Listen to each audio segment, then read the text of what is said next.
Hello, my name is Ashish Upadhyay. I'm the country director for Silas Cybersecurity in India.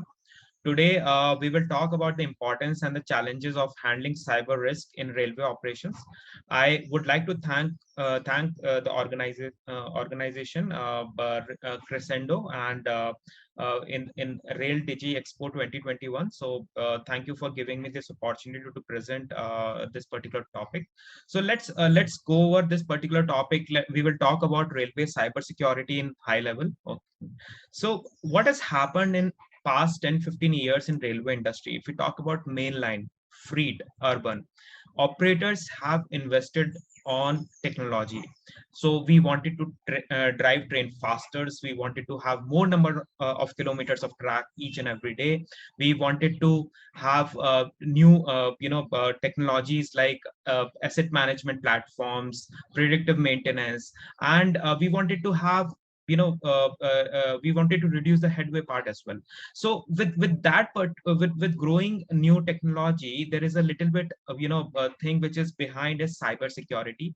We understand that the current infrastructure in which railways are operating, they are closed loop systems. Okay, but again, with the convergence of IT and the OT part, which is IT is information technology, we know about it. But if we talk about the safety critical infrastructure, which is the operational technology or the operations network in which railways or metro works, it's getting uh, uh, converged. So if we talk about there is no more isolations now, and if we talk about we are moving towards the wireless train communication. We in the country, or in the if we talk about the new upcoming projects, they are purely based on CBTC or ETCS, level 1, level 2 GSMR network, and definitely LTE has also come.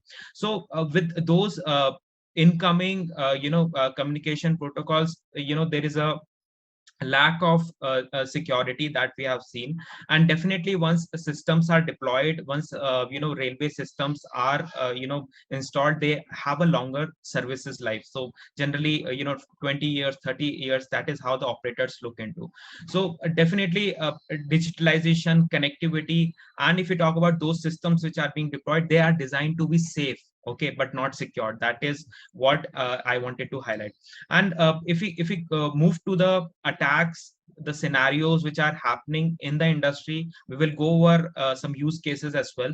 But the important part is ransomware kind of an attacks are increasing. There are denial of services attacks over targeting the operational control centers, OCCs, and the service provider.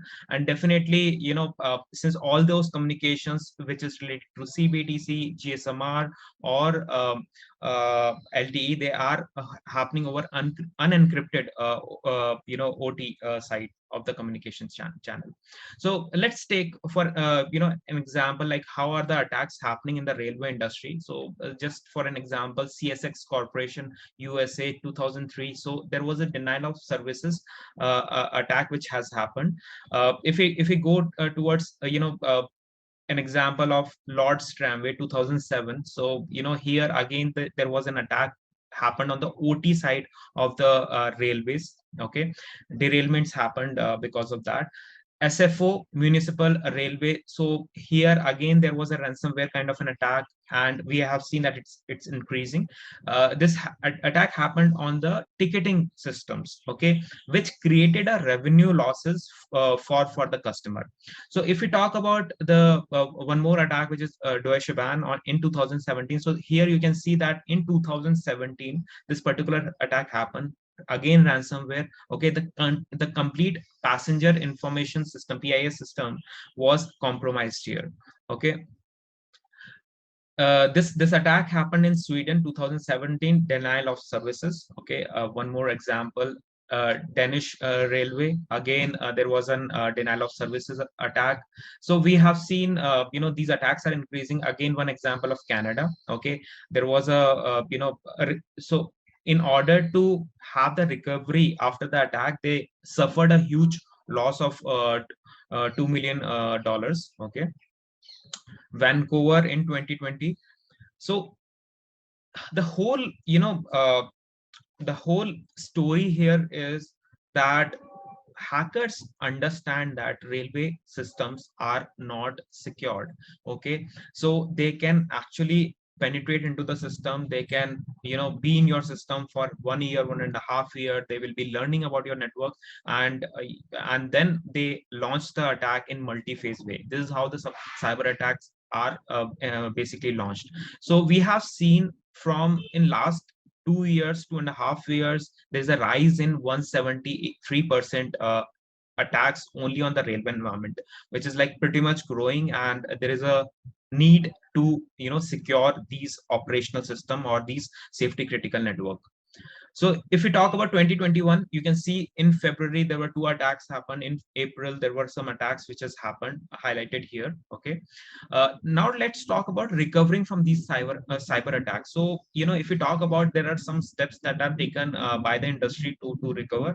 So which is discovery, investigation, containment, and a recovery. So on an average, 13 million US dollar loss, which has happened related to the cyber attack in 2018. But I would say that as per our information, on each account 1 billion, 1 million US dollar is lost. So this is pretty much huge, and definitely it created the revenue losses for the operators, and they lose the reputation, holistically, if we talk about railways or metro operators. So we have seen that railways are continuously evolving. We have talked about it in the first slide, where we talk about the digitalization. We are moving towards computer based interlocking, automated train operation, driverless train operation. If we talk about, imagine a situation if these unmanned train operations or a driverless train operation, and the train gets hacked, what could be the serious implications in that situation. And definitely we are trying to say that the OT communication, the wireless communication is not secured, it's unencrypted. And advanced services like Wi-Fi or onboard, Wi-Fi on the train, onboard services, CCTV, and if you talk about remote monitoring kind of a systems, railway, or if we are putting a lot of sensors now, IoT devices in the railway environment, which also brings more risk to the railway environment as well. So how, if you talk about on a high level, if you talk about the cyber attack, if hackers get the control of the command center or the OCC, or if we say that integrated command center, they can get into, the porosity between the IT and OT will be less. And definitely, once they penetrate into the system, they will learn about the different pattern and the behavior inside the system, and how interlocking is talking to different switches. If you talk about the train control system, your onboard, your track side, and definitely the flow would be nailed down to the field gears or to the onboard or the track side of the of the train control system, and there will be a huge impact to the railway environment because of this. So if we talk about what has happened here, okay, so the regulators, they understood that securing the railway environment is very important.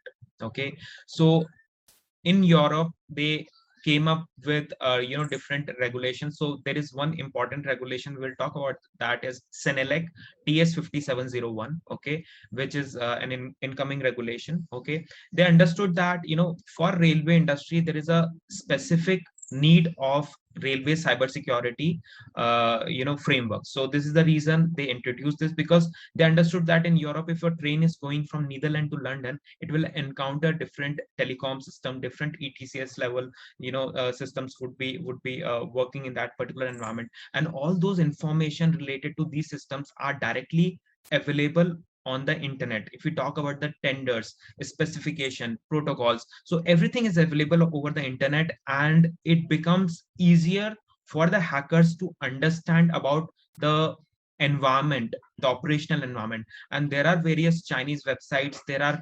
Google of IoT devices, which is also called as Shodan, which keeps on monitoring the different OT kind of an environment, railways or industrial, and they will try to identify the loopholes in your system. So this, it becomes easy to launch those kind of an attacks. If you talk about Australia, they have fear of getting attacked from Chinese on a very day-to-day basis. So they have come up with their own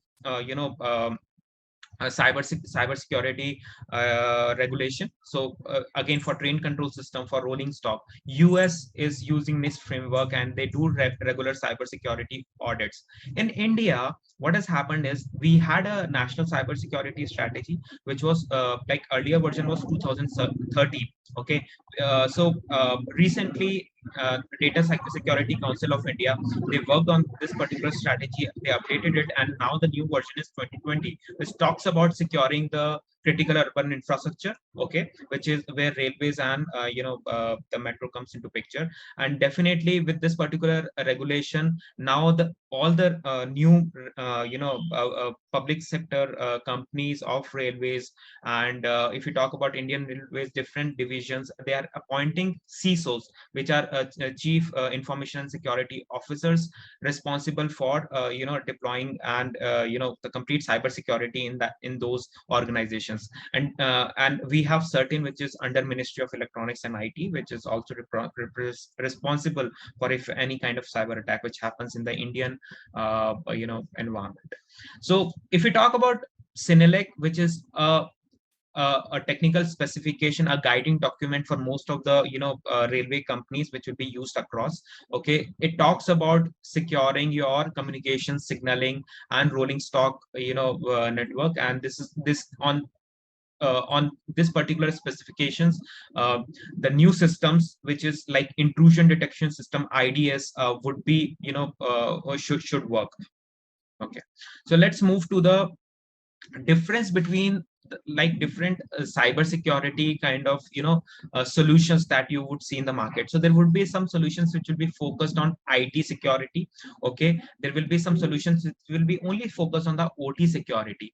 And let's talk about railway OT environment is very different. Okay, so why it is so? Railway is a unique environment. There are different proprietary protocols which are systems which will be coming from different OEMs like Alstom, Siemens, Hitachi, Nippon, Thales. Okay, so they will bring their own proprietary protocols, and understanding these proprietary protocols is pretty much important, because what will happen is if you would not be able to understand these protocols, you would not be able to protect or provide the holistic coverage to these environments. Because in railway network, there is a mix of legacy systems, and there are new lines which are being added, there are new systems which are coming. So this is the reason we have to see that a solution which is like intrusion detection system, or a new cybersecurity solution should able to give you a holistic coverage. And this is the reason understanding railway environment is pretty much important. And it's a multi-vendor environment, so maybe rolling stock would be coming from some other company, signaling provider would be different, and your ticketing or the ticketing solution would be coming from different vendor. And it's geographically widespread, and trains are the moving target. Okay, I'm just giving you an example. Like it takes approximately 15 minutes to 18 minutes to hack a locomotive or to hack a train. Okay, it's a publicly available information, and you can Google it as well. So the important part to understand it, railway logic is different, and a, a generic IT security or OT security solution would not give the railway operators the complete coverage. It will only give them 5 to 10% coverage. Okay, so uh, so this is holistically how the network architecture of a railway environment is there. Okay, so we will not go in detail, but we always say that as a railway operator, because I keep on talking to different railway companies, they say that I'm protected by the firewall. Okay, and this is the reason no one can intrude into my system. Or I have a good DMZ, I would not be able to I would not be able will be hacked, my system would not be hacked. But this is wrong. Okay, why it is so? Because see, if you I'm just giving an example, a very good use case. If the hacker get into your operational environment, okay, through the corporate station work environment. So if someone could able to steal the credential of the corporate workstation, they can directly get an access to the engineering workstation, and from there very easily the attacks could happen, attacks could be launched. So this is very much important to, you know, give a uh, provide a unique cybersecurity solution for this particular environment. Okay, let's move to the next part. And it is very much important to understand that securing railway systems is pretty much important, because systems are designed to be safe, but they are not secured. Why it is so? Because in railway system we always talk about safety integrity levels. So what will happen is, if you talk to any railway operator, they will say that like my interlocking, my train control system are SIL 4, okay, which is safety integrity level 4 systems. But again, it is important to understand that those SIL 4 system will have zero security level. Okay, so it becomes necessary, it becomes mandatory to secure those SIL 4 systems, because those are the safety critical system, which are there in the operational environment. And definitely, if we talk about, we have talked about different uh, di- different communication channels which are being used. And now the very important problem is that for railway operators, they don't have visibility of how many assets are connected into their network, how exactly their infrastructure is. Okay, they don't have a true picture of their network, okay, which makes them more vulnerable, okay, to the situation, because in from any IT or the OT asset, hackers can get into the system. So this brings more risk to the system. Now let's talk about the company where I work in. Okay, so the name of the company is Cylus Cybersecurity Limited, headquartered in Tel Aviv, Israel. Everyone knows that Israel is a world leader in cybersecurity. Okay, we have a very impressive global presence in Asia Pacific, Middle East and Africa, Europe, and US. And we have a lot of project references. We have done a lot of projects in these regions. We have multi-patented technology only focused on railway cybersecurity. Okay, and we are the only company addressing the entire risk in terms of railways. Okay, and we have strong partnership with leading railway and security companies worldwide. You can see some logos on the right hand side. And if we talk about the international bodies, we have been working with these international regulators very closely. We have been working in various cyber security groups with these forums like UITP in Europe, APTA in US, RISSB in Australia, uh, Rail Supplier Institute, and all. And we have been given multiple awards in the security side. So there was one important award from UIC, which is International Union of Railways, which is UIC Digital Award. So you can see that how well we are placed in this particular industry and portfolio. And we have a very unique solution which is focused on a railway cyber security. So you can see three screens here, but there are two products that we have. One is for cyber security for rolling stock, and cyber security for signaling. And we address and we protect both signaling and rolling stock through our solution. So the name of our solution is called Cylus One platform. This is the name of our product. Okay, in order to have a demo of this particular solution, or if you need to talk about cyber security, feel free to reach me out. Okay, from the organizers, you can get my information related to the email ID or the phone number. With that, I would like to end the presentation. I hope you have enjoyed this session, and you have learned a little bit related to the railway cybersecurity side. So with that, I would like to end the presentation. Thanks a lot, and thank you all to organizers to give me this opportunity related to speaking here. Thank you.